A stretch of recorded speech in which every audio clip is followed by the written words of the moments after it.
السلام علیکم ناظرین، خالدہ حسین ایک بار پھر آپ سب کی خدمت میں حاضر ہے۔ ناظرین، رات کے اس پہر آپ لوگوں کے لیے بہت بڑی خبر لے کر آئی ہوں عامر لیاقت کے حوالے سے۔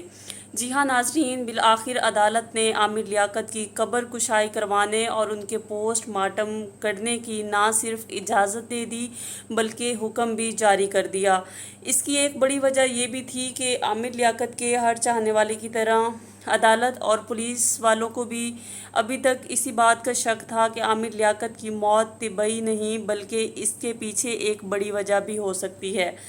یہ ہوا کیسے کہ عدالت نے کیسے اس کیس پر دوبارہ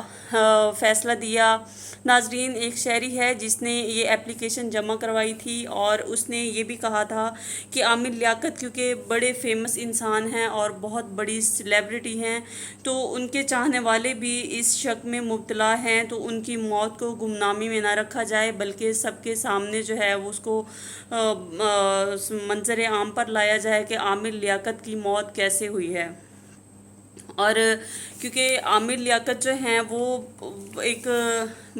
جیسے ایک فیمس انسان بھی تھے اور اتنے زیادہ وہ صبر والے انسان تھے، جتنی بھی مشکلات کو انہوں نے برداشت کیا ہے، لیکن کسی کا مائنڈ یہ ایکسیپٹ کرنے کے لیے تیار ہی نہیں تھا۔ کوئی کہہ رہا تھا کہ انہوں نے خودکشی کی ہے، کوئی کہہ رہا تھا ان کو ہارٹ اٹیک آیا ہے، لیکن جس طرح کی سچویشن پیدا ہو چکی تھی، میرا جس طرح بالکل مائنڈ نہیں مانتا تھا کہ وہ خودکشی کر سکتے ہیں، کیونکہ وہ ایک بڑے ہی صابر انسان تھے اور ہمیشہ صبر کی دوسروں کو تلقین بھی کرتے آئے ہیں۔ جتنے بھی ہائپر تھے، جو کچھ بھی تھا، لیکن ہم ان سے ایکسپیکٹ نہیں کر سکتے تھے کہ وہ جو ہے خودکشی بھی کر سکتے ہیں۔ اور جیسا کہ پولیس نے باقی جو لوگ تھے ان کے آس پاس تھے یا جو بھی تھا، جس طرح کی ان کی کنڈیشن تھی، تو لوگوں نے ایک خیال بھی اپنا پیش کیا کہ ان کو ہارٹ اٹیک بھی آ سکتا ہے، لیکن یہ کوئی وجہ نہیں تھی۔ رپورٹ میں پولیس والوں نے کچھ بھی نہیں لکھا تھا اور کوئی ان کی موت کی جو وجہ تھی وہ انہوں نے وہاں پر رپورٹس میں نہیں بتائی ہوئی تھی، جس کی وجہ سے عدالت بھی اس اپلیکیشن یہ والی اپلیکیشن جو ایک شہری نے کل جمع کروائی تھی،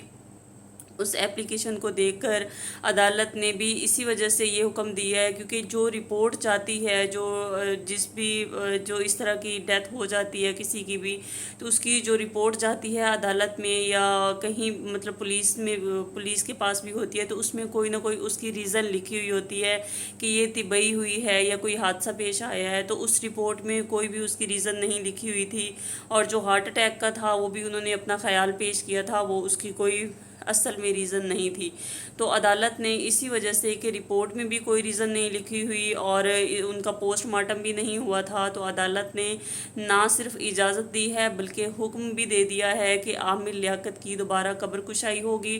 اور ان کا دوبارہ سے پوسٹ مارٹم ہوگا، کیونکہ ان کے لاکھوں کروڑوں چاہنے والے ہیں، ان کی فیملی ہے، اور ہر بندہ اسی کشمکش میں تھا، اسی شک میں تھا کہ ان کے ساتھ ایسا کیا واقعہ پیش آیا کہ ایک دم سے وہ اس دنیا فانی سے کوچ کر گئے۔ تو اب آگے جو بھی ہوگا، جو بھی پروسیجر ہوگا، کیسے ان کی پوسٹ مارٹم ان کا کیا جائے گا، کہاں پر کیا جائے گا اور طریقہ کار کیا ہوگا، جو کچھ بھی ہے ناظرین، وہ جیسے ہی کوئی نیوز سامنے آتی ہے تو انشاءاللہ تعالی میں آپ سب لوگوں کے ساتھ ضرور شیئر کروں گی۔ میرے چینل کو سبسکرائب، لائک اور شیئر لازمی کر دیجیے گا۔ اسی کے ساتھ اپنی میزبان خالدہ حسین کو اجازت دیجیے۔ اللہ حافظ۔